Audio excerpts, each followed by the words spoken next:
Hey guys, Rita BOOM here. Whether this is your first time listening or you keep coming back, I'm one of the awesome hosts and co-founders of Whatever It Takes nonprofit foundation and of course podcast. We started our show on YouTube, and even though we are now part of the podcast elite, we still recommend putting faces to the voices. So go to our YouTube channel and check it out. You can find us at Whatever It Takes Podcasts. So you go to YouTube, you go in the search bar, and you put at Whatever It Takes Podcasts. One more time, just because I talk really fast. Go to YouTube, go in the search bar, and put in Whatever It Takes Podcast. At Whatever It Takes Podcast. And, well, since you're going to be stopping by anyway, don't stop by empty-handed. Show us you were there by sending us a like, a comment, sharing it to your friends, or, well, this should be a given, hitting the subscribe button. So that way you don't miss any episodes. Either way, we're just glad you're here. So thank you. And as always, boom, boom, boom.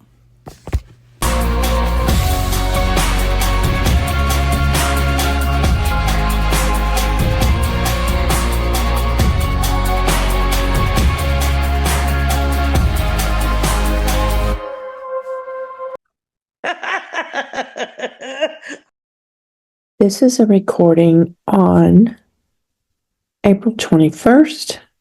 It's 1:11 Central. Been waiting for. How's that? Rita and I met when she was a bartender, and she made these drinks that I've never had before with whiskey in it, and whiskey is my favorite. Which one is it? It's a cherry. It's a whiskey charmer. It's called. Oh, she makes the best old fashioned. That's what she. Yeah, old fashions is is usually what I get from her. But I haven't had a drink from Rita probably since my almost 3-year-old was like 3 months old. Oh my God, you need one. Right. And here's what she told me that this is supposed to be about. Let me find it. Okay. It was like, okay, this is someone who doesn't have to still be in my life, who was at ground zero and knew people who got hurt from the relapse, including herself, and why she stuck around, because as a friend. So I was like, and I've told her before, she's told me about a bunch of this shit that's gone on. And me and Misty always say, thank God for Lauren. Thank God that you were there, because it's like everybody else just kind of... Everybody. And that's what kind of blew my mind. It was just like, what the heck? Like, I know. Like, who are these? Like, how... I don't know. Well, I'll tell you why. It's because we're gamblers. If we had an addiction, they would see it as an illness. They don't if it's gambling. But this doesn't make sense. I mean, I've said it to Rita before where it's the whole dopamine thing. It's the same thing. Right. Gambling addiction is something that I'm the least educated on, I feel, when it comes to addiction. And it's the least that I understand. You're still hung in there. I still understand addiction, and that's really what it is. Yeah, exactly. Addiction is addiction. Whether if it's ruining your life, then it's a problem. It's a problem. Exactly. Right. If you're lying about it, it's a problem. So it's still addiction, and that's me having her in my life and having that happen. Not only was good for her, but it made me aware. And since that. Mm-hmm. I was more aware, and I can't wait to ask you all these questions. I know, I'm excited too. And I'm just gonna read what she sent to me. Okay. I mean, I feel like I do know you because I've heard all this about your little boys and both of them. They're crazy. I know she has to pick you up. Sometimes I'm like, you got to go get Lauren. Move. Yeah, she runs a little late sometimes. It's okay. Daycare understands. They know my situation. So they're like, okay. But I'm like, listen, they kicked me out of daycare. Guess who's babysitting? That's right. Not Rita, because I don't know if I trust it. I'm just kidding. Oh, God. No. I've heard all about you, and I'm thankful that you're there with her and for her. Oh, I'm not going anywhere. I don't think anyway. No challenges. No challenges. Are you from Wildwood like your whole life? I guess technically yes and no. Like, I was born in Pennsylvania. I lived there until I was in kindergarten. And then we moved here mid-kindergarten a year. And then in 5th grade or so, I got into a big fight with my mom. I said bye, and I moved back to Philly, not to Pennsylvania, to Philly. Oh, wow. To Mayfair. And I stayed there for about probably the whole summer and about 3 months of 5th grade. And then my mom, my dad had some weird things going on. And so my dad actually had tried to commit suicide. And so my mom was like, oh, well, she's coming home with me now, and just made me come home. Oh my gosh. And then I stayed there until I graduated high school, and then moved back to Philly. And then I got to play with my dad because I lived in a really small house, and he was treating me like a baby. So I was like, I'm not going to stay here. I'm 18. Like, you can't do that. I didn't really know him for a long time. So Yeah. he was trying to make up for some stuff. So I was like, I can't do that. Blah, blah, blah. And then I moved home to my boyfriend's house with his parents, and I got pregnant like right away. And that's Silas. Is that him? That's Silas, yes. Okay. Yeah. And that was pretty right straight away. And that was, I had him right before I turned 19, I believe. Right around 19. And then. How old are you now? I'm 31. You're my daughter's age. Okay, cool. Mm-hmm. When's her birthday? She's a Gemini. It's June 13. Oh, really? Okay, so Silas is a Gemini. That's funny. He was. Well, hold on to your ass then, because Geminis, and when they're in puberty, good God. I'm drinking to myself because everybody I know that's got kids that are even a little bit younger than Silas are like, tell me about all these things our kids are doing. And Silas is like not even a little bit afraid to say I love you to me and on the phone with his friends. Great. He's on the phone and FaceTiming his friends, having fun. And I say, I'll come in the bedroom. Anytime I go into a room and then leave the room, we always say love you to each other.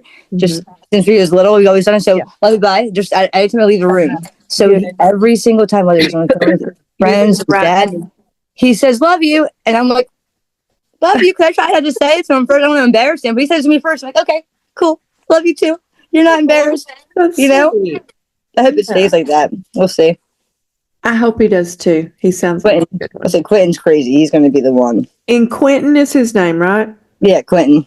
Quentin Hendricks. I named him after. I know. After Quentin Tarantino and Jimi Hendrix. I love it. That's so cool. It's cool, but he's crazy. And maybe instigated that a little bit. Maybe he's crazy now and he'll outgrow it. Yeah. Hopefully. I'm teaching him some bad things. Well, you can't help that. I mean, they're going to pick it up or know it or whatever. Hell, nobody does it right. I sure didn't. And that's what I said. I was like, you can give them everything they want, and then they'll turn out ungrateful. And you give them nothing, then they turn out, this way. No matter what way you do it. Yeah. You're messing them up one way, or you're depriving them of something. Exactly. Boom, boom, boom, boom. I'm gonna have to call you Lauren. I'm gonna have to talk about is how did her gambling bullshit affect you? And then did you know? And then it'll be like, have you seen a change? Okay. Good. If I fall down steps on this chair at any point, make sure you get the whole thing on the chair. No cutting. Oh my God. Do not cut it. Okay? Do not cut it. Oh, it looks good. That's good. That's a good spot. Yeah, that's a real good spot. Better, right? Yeah, it looks good. No, I'm serious. Like, hey, we're ready. Let's do it. I have to go home and be a mom. I got vodka there. I gotta have whiskey, and I have. Yeah, you have the necessities. You have everything. I get bottles of champagne to take home just to taste. Listen, a charmed life. Like privileged. And privileged. I shared bed with 2 kids, but I got 15 for free. Privilege. I broke my tooth the other night while I was sleeping because I was grinding it. I heard that grinding your teeth is a sign of parasites. No more parasites. That's not true. Stop fucking reading Google, dude. Stop reading Google or anything. Just stop reading. Okay. Give us a big one. Oh, you want a big one? Mm-hmm. A Yahtzee. Okay. Boom, boom, boom, boom, boom. Welcome, everybody, to the Whatever It Takes podcast. I am here. I am Rita Boom. I am with Miss Anonymous. What's Anonymous? We're missing someone. Well, turns out some people have jobs. But we made up for it because we brought Ren in. and we're going to interview So, Rita. So, Lauren, you know why we wanted to bring you in? We want your viewpoint as a normie, which is someone who's not a compulsive gambler, but you were one of the very few who got to see Rita in her addiction, and then the aftermath of that, and now in her recovery. So we wanted to have you as a normie on to give us a scoop on, like, tell us, like, how did you meet Rita, and what was your first impression of her? Well, when I first met Rita, first of all, she was a bartender at this place that honestly only was great because Rita was there. Because they were pricey, first of all. First and foremost, very, very pricey place. And Rita always made it, first of all, the best drinks ever. She was made it worth the price, you know what I mean? But she was always fun. And she was always chatting it up. She was hanging out. She was, you know, it was. Well, first time I ever met her, we played the game Sorry. So. Oh, such foreshadowing, yeah. I'm so good at it. And so I won, and I was just. One time too, she left the. Did you know when you met Rita, was she in recovery then? I believe she was in recovery then. I think. Yes, it was, because it was after COVID. Yes. It was after COVID. No. Yeah, it was after COVID we started hanging out. We met before COVID, but we didn't start hanging out until after COVID. Yeah, that's fair. Okay. Yeah. Because that's fair. Okay. And so I was in recovery. Yeah. Okay. Yeah. But I didn't know that she was in recovery at first. Yeah. Did you ever notice when she had a relapse, was she acting different? Was she acting sketchy, starting to lie? You know, like we do. I don't know. Yeah, maybe looking back now, knowing that she had relapsed, there could have been like maybe a few signs. But honestly, when Rita's in a relationship, she's kind of consumed in a relationship. You know what I mean? Oh, so you didn't see her much. Yeah, I mean, you know, and I get it. I understand. I also can be consumed in relationships, but you know, so I'd see her and her ex at the same time. Do you know her ex? Yeah, I didn't know her. I actually met her through the same way I met Rita. Actually, I met her through Rita, essentially. You can call her my child bride. You know? By the way, I know that's why I do say nice. Yeah. But yeah, I called her child bride. Silver fox. I met her actually at Rita's old job while Rita was. No.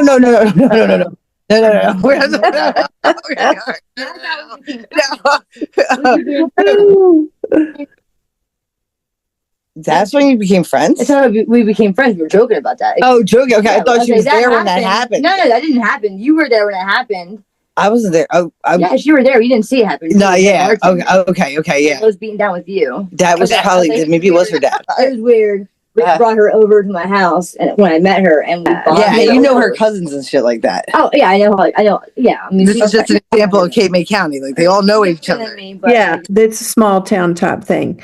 All right. After the relapse, how did she tell you that she had a relapse? Honestly, I don't even. I called you from the when I was in the hospital. I would say I think you relapsed before. I knew about the relapse before the hospital. Oh yeah, because when June 1st, it was when it all came to light. I can't remember. I think it was because she put something on like I get some tickle. Yeah, something was off on social media with the ex. Yeah, she was that everything had just been discovered. Yeah, I just left the lawyer's office. She just left the lawyer's office. Everything had just been blown up in her face. Oh my God, you called her after the lawyer's office? Because to me, that whole lawyer's office scene is gut-wrenching. It's awful. It's terrible. It's so in a sense of is what I'm thinking. But I don't know the other side of the story. Right, trying to in their side, it's like, okay, I get it. But at the same time, no, I don't. Like, I don't. Yeah, right. I don't because you all claim to love this person more than I've ever claimed to love this person. I mean, not that I love this person, but I'm saying you're all so out loud about it every day, all day. Every day for the last how long have you been so out loud about loving this person eternally, conditionally, whatever, and you know what I mean? And then one thing happens and all of that, like, whoa, like that's whoa, you know? And I'm not used to that kind of stuff. So you know how to treat people. Correct. And I know how to Kind I of know basic. be the villain and somebody's story, but not necessarily the villain full, I know, yeah. full view, And I can't. I'm not even gonna. I don't even want this to be about the ex or her being the villain because we don't know her story. But I would have stood by my friend too, like you Right. did, and Right. yeah. So Somebody is also Isn't that in what you said recovery. too? You said, listen, like nobody's gonna like somebody's got to be there for her. Yeah, no, I'm not. She was real with the ex. She told her. Yeah, I reached out. oh, I said to her, because I reached out and said, hey, is everything okay? I reached out to both of them. I reached out to them both. What is it? I'm I just didn't know what happened. curious. What was? I don't even understand the whole ghosting thing. She didn't outread it in that sense. She just said, something along. She was very vague like that. I remember what she It was very vague. I could tell she was upset. I reached out to her again. And I just said, hey, listen, like, I respect you. I respect why you are making the choices you're making. As somebody that's gone through your own history with addiction, with people in your family, in your life, that's whatever you have to do for you. But for me, as Rita's friend, I cannot and will not abandon her in this time. and thank you for that. I won't, because I've been in situations where I should have been abandoned and I wasn't, and not those people may not necessarily be in my life now, but saved my life then. And that's, I mean, I'm gonna cry. Of course, I'm gonna cry. But like, nobody deserves to be Nobody. to be alone and to feel so Awful. awful. Yeah, because when you have an addiction, and you have an addiction, and you're open about it, but you're not open about what's happening. Well, I tell you what you feel like. You feel like a leper. You feel like you've been shunned because that happened to me too. And maybe that's why I'm a little sensitive for her. But it made me see that there is conditional love. Absolutely. I don't know. I mean, I love the fact that you wouldn't leave her though. No, absolutely not. I mean, again, I don't have a gambling addiction, but I have had struggles with addiction in my life. How does gambling compare to those? Yeah, how does gambling? I mean, well, she doesn't have a gambling addiction, but You said to me recently, we were driving. You said, I noticed gambling a lot more. Like I noticed it. I noticed it's very in your face. You don't see ads for meth on TV. Yeah, right. There's nothing that's so in your face more than gambling and tobacco and alcohol. and yet it's the most stigmatized. Right. Yeah. And I mean, I'm talking like my son. My son this year for Easter, he's 11. He'll be 12 soon. And he told me, unfortunately, he pointed out to me this year that every year for the last 5 or 6 years, I've kind of progressively gone bigger and bigger with Easter for some reason. I don't know why, but I have. Wait till you see Misty. I don't know, about 5 years ago, I started getting 2 baskets. So, yeah, one for me. Oh my God. He's like, no, I mean, like 2 at your house and like 1 at Dad's. And I was like, okay. Yeah, that's fair. Because I had himself out. babies. I've had babies in my life. Like my that thing. Yeah. My son's 3. He's had 3 Easters, and his sister, she was only 3, I think, I believe, when he was born. I don't quote me on that. I'm not mathing right now. Yeah. But still, so she was a baby before that. So I'm not getting them candy. I'm getting them toys. I'm not gonna get my son and them toys. I thought you were going to say you got him Roblox or something like that. No, I did. So this year I got him Roblox.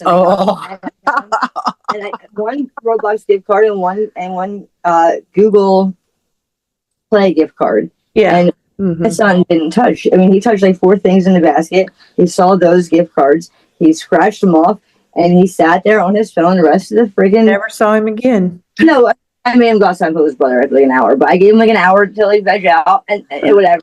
But then I was whatever, and he just sat there and he ate some candy. You know what? Be careful with that, Lauren. That online game where it starts. So of Rita being around, especially around we have pointed it out to him, and he actually has noticed it now too. You know what I mean? Yeah. I mean, he sounds like a smart kid. He could probably, That's why we started this, is because we wanted to reach out, and we noticed we were going to start, reaching out to college age kids and stuff like that. We see them in the rooms at age 14. Yeah. Yes. Yeah. And they start that way. I know. Yeah. Since being educated on gambling addiction. Mm-hmm. And it's the number one suicide rate of all of the A's put together. Absolutely, because it's financially devastating. Yeah. Mm-hmm. You can't over on it. You can't over. It doesn't kill you, but it takes everything that makes can kill you because of the suicide rate. That's what I'm saying. It takes that makes you want to. And it affects everybody. It affects everybody in your life. Which is what's the same with drugs. You know what I mean? Which is why I relate so much, because right. I was always open about my drug use when I was doing drugs. Uh-huh. I had family that was in my life when I was using drugs that knew I was using drugs. And then after, I got clean and they've gotten clean separately, they don't communicate with me at all anymore. And I feel like it's the drug use situation. And maybe it's more, and I'm sure it is. I don't need to get into all of that, but the abandonment that I felt from my little brother specifically, the kind of pain that even just brings me just to talk about. Yeah. I can't imagine. I couldn't you can't abandon somebody in that sense, especially because you don't understand what somebody's going through. You know what I mean? You can't. Well, that's the whole point, is you don't understand, and look at you, Normie, and you're coming to learn more about that because your friend has an addiction. Yeah. And I think that nobody asked me, what happened to me. It was just like I was a bad, awful person, Right. And we did bad, awful things, trust me. But we didn't understand. I did not understand what I was doing, that this was a disease that I had absolutely no control over any more than any other addiction. Really. Right. And I've always had friends with addiction problems, and I've struggled with addiction in my life for a long time, for as long as I can remember. Honestly, I've had people in my life that I've cared about that have had struggles with addiction. But and you think that you understand, and you think that you can relate as much as you possibly can. You try as much as you can to understand, but until you are in those shoes of realizing how much control this thing has over you. Yes, the powerlessness. You really truly don't understand until you have that. And I've always thought that I understood the most before I was an addict. I've always been an addict before I was aware of that. Really? Yeah. And then after using and coming clean and becoming and getting pregnant and all that stuff. Remember this story? Yeah. They told you weren't pregnant, right? And I was having a miscarriage. I had a miscarriage, and I told them, and I went to the hospital, and they told me there was no way in hell I was pregnant. That even if I was pregnant and had a miscarriage, that my levels would still be high, and blah blah blah blah blah. And I was like, okay, sure, fine, whatever. I grieved that pregnancy. I was beyond. I was not okay for months. At least 2.5 months. I got clean. I knew I was going to get pregnant. I knew my son's father, he was coming home. I knew we were going to have, I knew we were going to have a baby, that he wanted to have a baby, and there was no way I was stopping him. I tried. I did try. I know, and I did get clean. I got clean on my own before I got pregnant. Good for you. And on my own. I did it, whatever. And I got pregnant, and then I had a miscarriage, and then I grieved that, and then my best friend passed away from an overdose. And we were fighting when it happened, and I'm still working with that. Yeah. So that happened, and I relapsed, and I was using again, and went to the hospital for abdominal pain, and they said, "Oh, you're 22 weeks pregnant." On February 22nd, 2022, and I started sobbing and freaking out. I was all alone. I was during COVID, so nobody's really allowed to go. Not during COVID, it was right after COVID, so nobody's really allowed to go in there with you. My sister and her fiance dropped me off. I called my son's father, who I broke up with at that point. You know what I mean? So I called him. I was pissed. I was like, "You motherfucker!" He came to the hospital. I'm sobbing, and he didn't know. He was clean. He's also an addict, He was clean at the time, and I was in the hospital bed sobbing. I told the doctor everything, and I told him everything, and I had to. At that point, I was not no longer about me. It was about my baby. Yeah. Yeah. You know. Yeah. Well, you know, he was healthy. He was great. Everything's great. You know, he's a little hyper sometimes, but you know, And you stayed clean. I stayed clean. Yeah. Good for you. Do you think the dialogue, okay, like you've observed the conversations and you're in the community, you know, you work at a public job, you get to know people, you know, when the topic of like, okay, somebody with an alcohol problem or a drug problem or a gambling problem come up, do you notice a difference in like attitude or stigmatization, you know what I mean? Like how they're stigmatized, you know? For sure. People, especially in this town, it's such a small town. I mean, everybody's on drugs, everybody's on this, everybody's on that.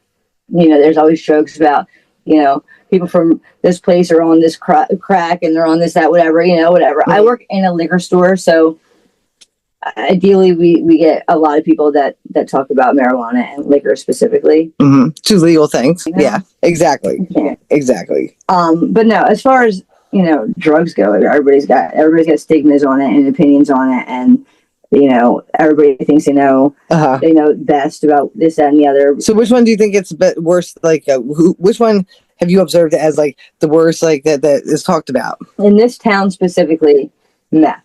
Okay. Probably. Yeah. If you asked me about 10 years ago, it would be heroin and 30s. If you asked me about, I don't know, 15 years ago, it would have been cocaine, you know? Yeah. It's just. My prediction is gambling, dude. Two are going to go.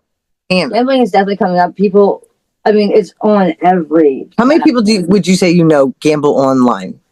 Oh. Don't have a problem. I'm not saying have a problem. Just people you know that openly gamble online. I at the Family Dollar before I worked at the liquor store, and yeah, tell me. You've told me about this. Share this part. So we would sell like certain things, like gift cards, gambling, scratch offs, whatever. But you can go online now, and you can just scan the barcode and hand them the money, like you were adding money to your Cash App. Yep. But to add to your whatever the gambling site. Gambling. That's how I did it. I didn't know.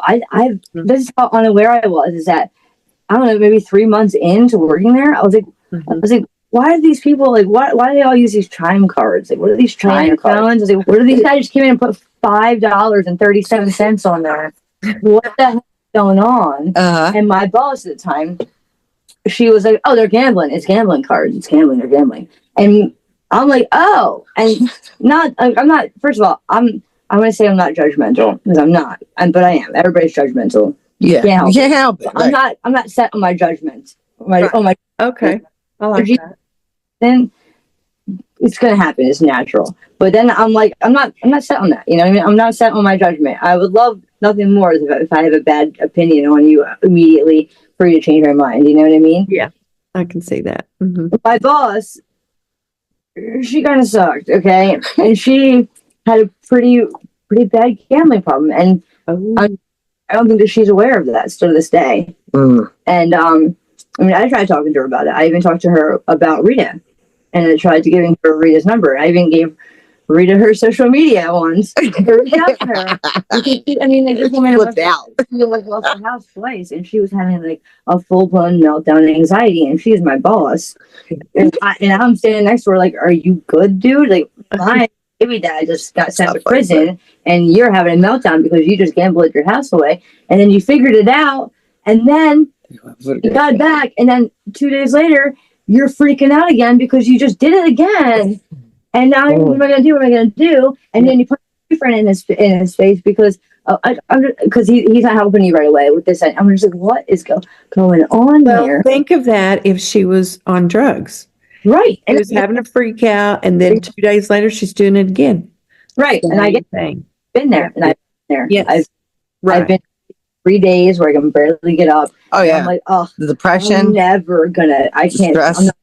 I'm not gonna touch it again. I can't touch it. I'm not gonna do it again. I'm not gonna do it again. And then it's the fourth day of just not being able to get up. And then I'm smoking meth. It's a problem. You know what I mean? And I've been there, and you're making excuses for it. And it's that one time I was just feeling shitty that time. But then Yeah, you can justify it after Right. a little You- bit. Yeah. Uh-huh. You do it for when you're happy. You do it when you're sad. You do it when you're angry. You do it when Lonely, bored, grief or loss. It's Yep. the very same thing. It's the exact same thing. Yeah. The exact same thing. Just because ours is a behavior and Right. that is a physical effect, ours comes out physically also too. It takes a lot. I mean, the brain fog is unbelievable. I couldn't think straight for nothing. Personality disorder, I can 100% attest to that because as somebody, I mean, like I don't have control over myself sometimes. Like I'm self-aware of myself being reactive in situations that I know is not the right reaction. Mm-hmm. Right. I don't have I know I'm self-aware enough to know that I'm being crazy right now, but I'm feeling too much to stop myself from being crazy. You know what I mean? You guys you're aware that you're spending, and it's starting to get, but you're not, you can't. But you see the signs now first, right? Yeah. Yes, yeah, to an extent. Yeah. Yes. Uh-huh. Like I said, keep an eye on your son, on Silas. I talk to him about it. I do talk to him about it. Yeah. Because of that reason, I talked to him about it specifically because it's something that he doesn't realize can be something. Yeah, he made a comment. I forget what it was, but also, I almost like stopped the car in like mid traffic. I was like, he thinks he's in troll. He thinks he's in troll. He thinks he's being funny. Yeah. So he does say things that he knows is not. He's a good kid. He's a sweet kid. He's a good kid, but he thinks he's being funny sometimes, and it's like I was like, I make sure he knew that was not funny. Time and place. Not but funny. like, I had to explain to him, I'm like, I know that you don't realize, like, you're aware that there's gambling and there's addiction, and that you're aware that there could be the same thing. But what you aren't realizing is that your mother is also somebody that has addiction, and it runs in my family. I got it. I have addiction problems, so he is going to have to battle, whether he is aware of it now or not. Do you find yourself out to people with addiction problems? Absolutely. Yeah, 100%. I find in what way? Like because you want to help them, or because I can empathy, or you relatability? Okay, you know what I mean. I don't. Somebody that's not gone through, whether you've got addiction yourself or whether it's somebody that you love and care about that has gone through addiction. You know how bad it is. You know about it. You understand it. If you're not, you'd hope people. You hope so, right? Yeah. If you've gone through that, you've gone through the pain that it costs. Yeah. Costs, whether you're the person with the addiction or somebody you love with the addiction. Right. Yeah. You have an understanding, and if you don't have an understanding of that and you have gone through that, then I know that you're not a humane person, and I don't want to fuck with you. You know what I mean? Like, that's simple. And I'm not here to teach you how to fucking be a good person, know. But like, well, but talking about good people. So when Rita came back to GA and she started her recovery over, tell me the difference that you've seen in her since she started, her recovery back over and come back into the program. And it's so different because, I mean, like I said, I met her before where she was in recovery prior, and like I said, I didn't know right away that she was in recovery, but she was open about it. Didn't be open about it, but then, I knew her as somebody that was in recovery of that. But then after I finished, she relapsed, and now that I'm seeing her as a person after that, yes, I just see her working so much harder on herself, for herself. Not for anybody else, not for validation, not for the likes or the whatevers, the kudos, the mentions or anything like that. You know what I mean? She's working because she knows that it's making her feel good. Yes, it's completely for herself, not for anybody else. It's so successful this time, honestly. Because all the other times it's always been for somebody else. Yeah. I really don't want to feel like I felt on June 9th ever again. Like or the days before that. I mean, like, or from the minute I relapsed, it fucking was disgusting. I can't go through that. We talked about this the other night. Remember, Miss Anonymous? Right. I can't go through that feeling. I hear a lot of people say, I don't have another recovery in me. I hear that all the time. Another recovery. And that's not a bet that you want to place. I get that, but if you ever find yourself at that time, I have tools. I'm using. I've been there. I've had urges. I mean, I'd be crazy. Come on. Oh, You know. absolutely. But I like, just for today. I've handled my urges. You know, and I've used my tools in my toolbox. And you know, I just, plus, and I also, in a vain way, every time you relapse, for me, this is how I feel about myself.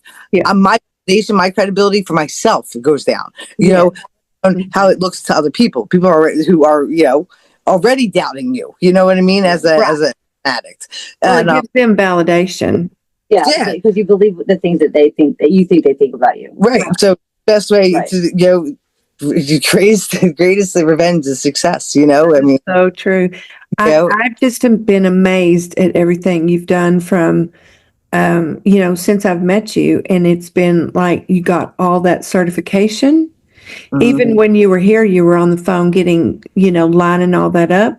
Then you got the job. I mean, before that, you were in the church. You went back to church, and all of these peers that you have now, the podcast, that, you know, all of this is you, and it's for you. I'm proud of you. Now, do you lose sleep at night knowing that you are one of my 3 emergency contacts? Absolutely. I lose so much sleep. No. Same. Remember that. I'm fine with that because at least I know that your emergency contact will answer. Yes. Yeah. That's simple. As long as I know that your emergency contact will answer and not abandon you at any time. Or at least there must have been a bad connection that night when I, you know, went into the hospital, because my emergency contact at the time, it kept disconnecting from whoever tried to keep calling them to let them know. See. Yeah. Wow, who was it? Happen again. Now that you fixed your paperwork. You got a better connection. Yeah. You got a better connection. And you know immediately to call Ms. Anonymous. I even made Rita memorize my actual number. Yes, she did. Oh, now can she recite mine? No. Yeah. I can myself. So you're happy with how the person that she is today, and you know, that you stuck by her. Everybody obviously is going to grow. They deserve room to grow. They're going to grow. Right. I'm not happy with the person she is. I'm happy with the person she's becoming. Absolutely, I'm happy with the person she's working to be. I'm grateful that she, you know, that she's still here and that she didn't give up on herself. I'm grateful that I don't have to be fucking at another funeral. I'm sorry for cursing. I'm grateful that I don't have to go to another funeral and tell everybody that. We interrupt our program to bring you this important message.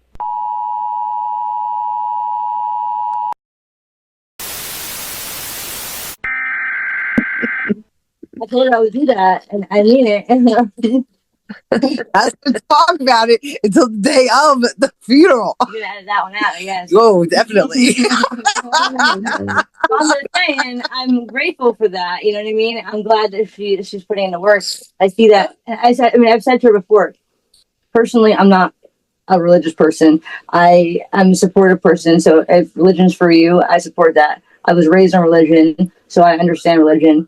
And you know, recently Rita went through something with another person that was definitely a challenge about to happen. It was something that was, you know, it was definitely something that was. You always give me credit that you would have handled it a lot differently. It was definitely a challenge. It was something that was coming up. It could have been a road stop. It could have been a pothole. It could have been a wall. And she came to me about it, and she talked to me about it, and so keeping it in and deciding what she's going to do. And I mean, she didn't just talk to me. I'm sure she talked to you too as well, obviously. But I'm saying, like, but I just seeing that part already, just seeing her see these signs and see these red flags and seeing these things and being like, hey, am I seeing this how it is, or am I crazy? Because I really want this to be. I think you're seeing it as it is. Right, but I know what she wanted it to be. Before I forget, I know what she wanted it to be. I know what she wanted from it, and I know how she wanted it to go. But then she got there, and it was just like, I know. Yeah. Can't center those red flags. so many of them. Like they were like, I was like, listen, like I know, like She came to my job while she was like, I was on lunch and we were hanging out like outside for a little bit. She's telling me stories. Not telling me stories, she's just telling me how, her trip went. And I was just like, started sweating. I took off my hoodie. I was starting to take all my layers. I was like, okay. And I let her finish. Like, I'm just like, okay, let her finish. And just chew my nails. I started picking off half my fingernail. And I'm like, okay. And then she finished talking. I was like, okay, now listen, I'm going to come in with some stuff. It's going to sound aggressive, but I'm going to just cut her off, cut her off, cut her off, cut her off. You're not going anywhere. You're not doing anything. Cut it off, cut it off, cut it off. And then she kept entertaining it for another day or two. And I said, bitch. Get on the airplane. Want to hear about a red flag that Lauren should have picked up about me? But I'm happy that she realized that it was just me and my addiction. What was it? Oh man, I burnt my friend here, and she when we get to that there's amends, she's definitely on the list. On the list. Yeah. Yeah. I broke my phone because I'm a fucking compulsive gambler and threw a temper tantrum during I guess a losing streak. Can't imagine during a winning streak. No. Those don't last very long. No. And break your phone over there. Break your phone, yeah. And I was like out of options with phones because I'd already broken a couple prior because of my temper tantrums. And this one, I just the roof had just come down around, and it was before the 9th because it was like that during that week, and she hooks me up with a phone that her kid used to use to like be learn and be entertained and I fucked it all up. I took that phone and I pawned it. Like I put it in the ATM and got money for it so I could fucking gamble. How much money did you get for it, Rita? Yeah, how much you get? $24. How many? $24. I remember how much you got. How much? Well, how much was it? You got $11. Oh, see, oh my god. Interest. Or maybe it was either 11 Pain or and suffering. I could be wrong. It was either 11 or 15. Okay. But maybe it was, what a ripoff. It was under $15. It was 15 or under. Yeah. And I said to her when I gave it to her, I said specifically, like, hey, I'm going to let you use this for a little while. Use it. When you're done with it, again. He's got a tablet now, so he didn't need it. That's why I was giving it to her. But, back up because I've got a toddler with a tablet, so it's going to break. And there was a time, it was shortly after that, like close to that she like needed it. My son put his tablet in the dog water bowl. Oh. And it's in a case, but the case has got only 2 little holes in it, and holes are for the charging and for the headphones, AirPods. Yeah. Yeah, that's the end you put in the water bowl. Yeah. Good. And then Rita didn't have the phone. Well, wait, not even that. And then I took it out of the case to try to dry it. And while I was taking it out of the case, taking the rice out, my son took it out of the case and threw it across the room, where it then spider web shattered. Oh, no. And then I said, hey, Rita. I need that phone back. I need that phone. My son. Blah, blah, blah. Did she tell you the truth? Tell me the truth. Mm-hmm. Tell me, Rita. And I said, all right, that's fair. Like, I get it. Like, I understand. I was back in recovery. But yeah, she was already back in recovery. Oh, I see. I mean, like, Yeah. I wasn't right afterwards. It was like a couple weeks after I got back from my stay away, and then came home and like, yeah. Oh, I want to also share that Lauren is the reason I have Leroy. My like seriously, like this has to do with recovery because we call Leroy the sweet baby Jesus. I was hanging for way too long. I want to just like get this out there because it is a sweet story, and I have her to thank. It is fake. It is so amazing. Like this was a total God wink, right? So I come back from my stay away, okay, after my running with the helium, and You're trying to up her voice a little bit. Yeah, a little vacation. So anyway, I come back. I'm home. I come home. The house is empty. Cat, ex-girlfriend took that. Then got the ex-wife who took the dog. So I have nothing. I come home to silence. I'm like, oh, this ain't gonna work. And so I started looking on the SPCA for a dog. Found this one. I was like, all right, I'll go check it out, whatever. So I get the She sends me pictures. Yeah, I sent her pictures. I'm like, I'm gonna come over and fill out the application at your place, right? I sent you pictures with descriptions of it, and I said to her, I was like, Yeah. The dog's name was Aries. That doesn't mean anything bad. I know dogs that are named Aries, and they're beautiful dogs. They're great dogs. They're amazing dogs.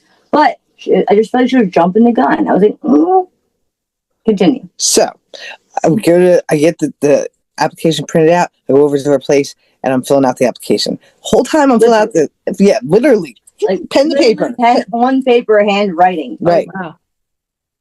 Her phone's going off like crazy. And she picks up. It had to have gotten her attention because you gotta understand this one does not respond to shit. Oh, she's so bad. If you get her, like responding back, it's like you try to put like a month's worth of shit in one sentence. You know? If I respond and you get everything too much in 2 minutes, I'm not gonna answer either. Yeah. Yeah. Okay, her phone is going crazy. So what happens then? Okay, so her phone's going off. So she looks at it and she's like, put the pen down. We're gonna go get your dog. And I was like, what? And she's like, who was it? It was somebody who. It was my son's father, his best friend's, at the time girlfriend. I don't know if they're still together or not. That doesn't matter. It doesn't matter. This girl and I are men. Yeah, friends, and they're both not around right now. Okay. And saying to me that her neighbor, is not mentally healthy, and she's getting, she's going away for a little while. And she has a dog, and she's losing her house, blah blah blah, and the dog is homeless, and she's really worried about him. He's a sweet baby, and he's staying. She lives in like a little apartment complex, like 3 or 4 little apartments together. And she said that between her and her 3 dogs that she had, or 2 dogs, I can't remember, and the neighbor that was holding on to this dog for the other neighbor that got taken, that was gone. Mm-hmm. She's like, we can't stay here, but he needs a good home. Do you know anybody that could take him? Do you know anybody that would want a dog? Followed by 3 pictures. Yeah. I was like, hold on, Rita, hold on. Put your pen down. Hold on, wait a second. Hold on a second. This is crazy. Hold on. Hold on. What are we doing right now? And we got in the car, and I was like, are you home? She's like, yeah, I'm home. Let's go. Yep. Yeah, we drove there. We met him. Oh, as soon as I saw him, I was like, cleaned the back seat out, and he put him in there. He was with her forever, and I mean, yeah. I had the best thing ever. Dogs. It was meant to be. What was his name before Leroy? Bruiser. Oh, I could not remember. Bruiser. Oh, he's totally Leroy. He's totally a Leroy. Leroy Bianchi. Leroy Brown. Leroy Brown Bianchi. Yeah.